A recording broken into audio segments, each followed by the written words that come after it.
I asked permission from the organizers to first tell my story. And yeah, I'm a troublemaker. I'm a hothead.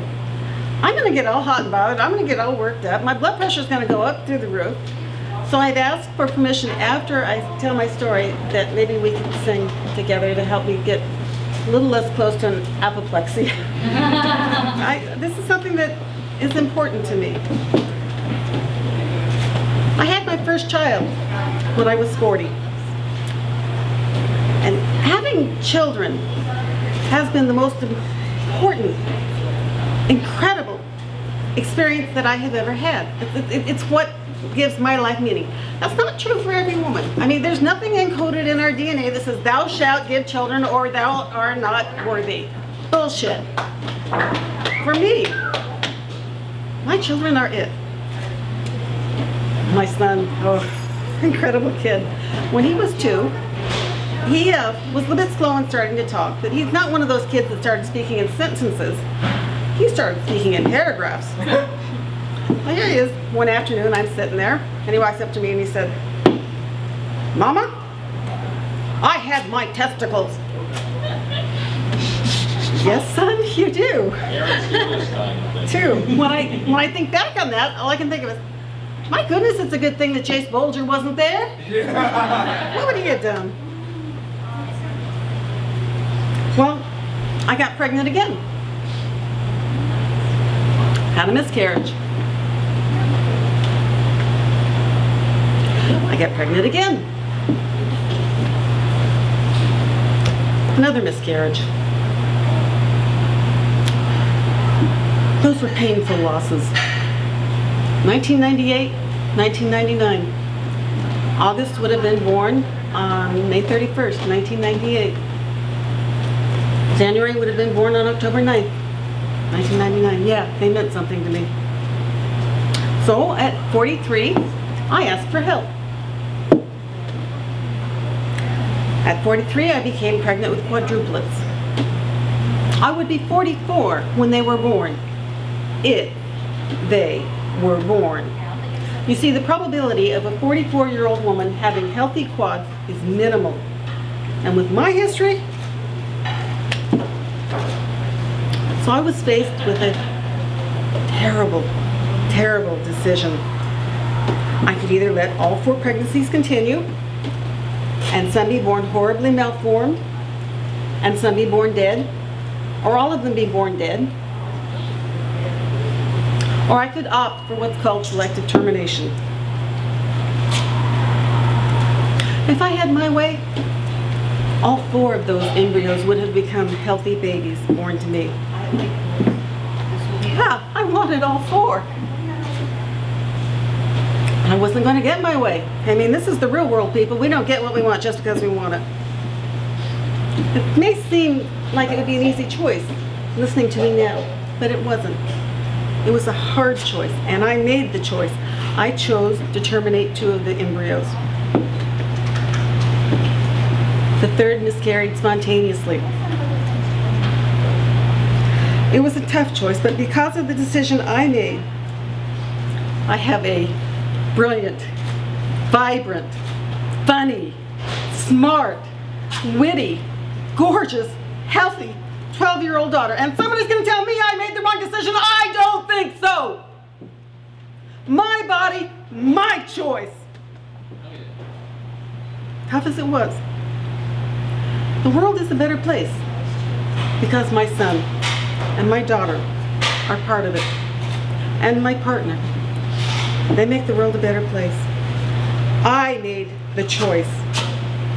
My body, my choice. I chose abortion so that I could give life.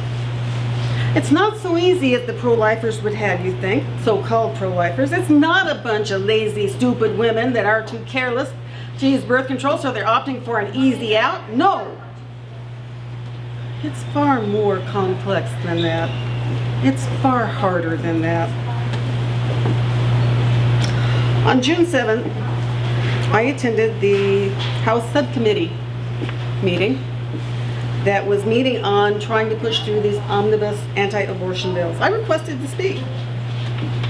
However, only 9 people were allowed to speak that day. 3 anti-choice women. 1 who assures she loves her children, like the rest of us don't. 1 who very perkily told us that, hey, this is to protect women that we're passing these bills. I swear to God, how many of you were there?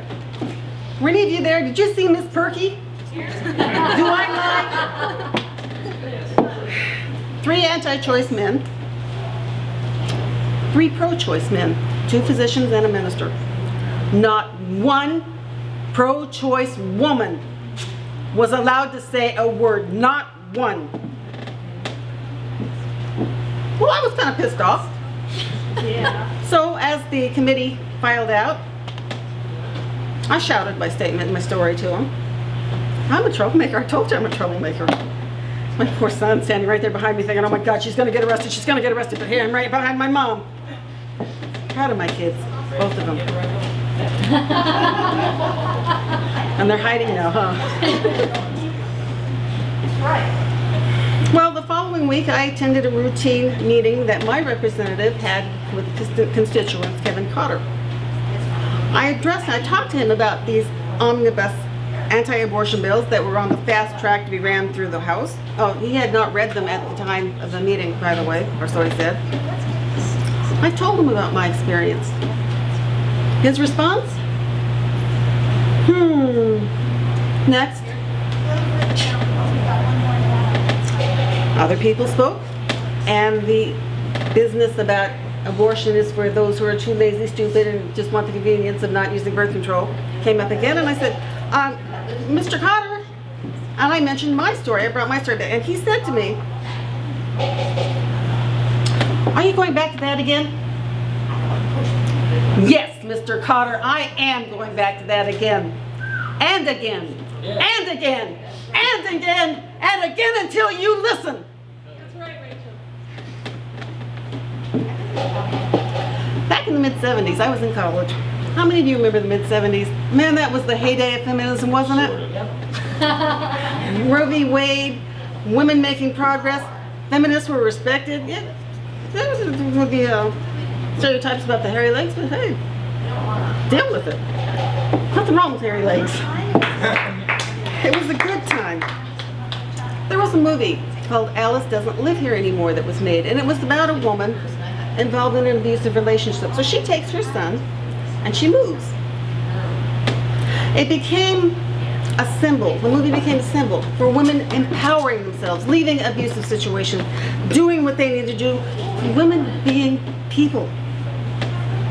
Well, that movie inspired something called Alice Doesn't Day. Does anybody remember Alice Doesn't Day? We were supposed to stay home from work or school if we could, not do the things we normally do, not cook, not just to make a point about the roles we fulfill in society.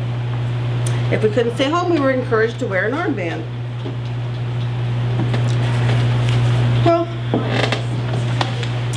I don't know where the metaphorical Alice lives today. Hell, I don't know where I live today. It's like Ann Larrabee said, I went to bed at night and I woke up in the middle of The Handmaid's Tale. What is happening? I don't know what the metaphorical Alice would say to those that we were talking about. But I know what I would say, what I will say, what I am saying. To those who would turn this country into a theocracy, to those who value embryos over babies, to those who would keep us barefoot and pregnant, to those who value people as long as those people are men and corporations, to those that are trying to control our bodies and silencing our representatives for saying the word vagina, I say no. Right on.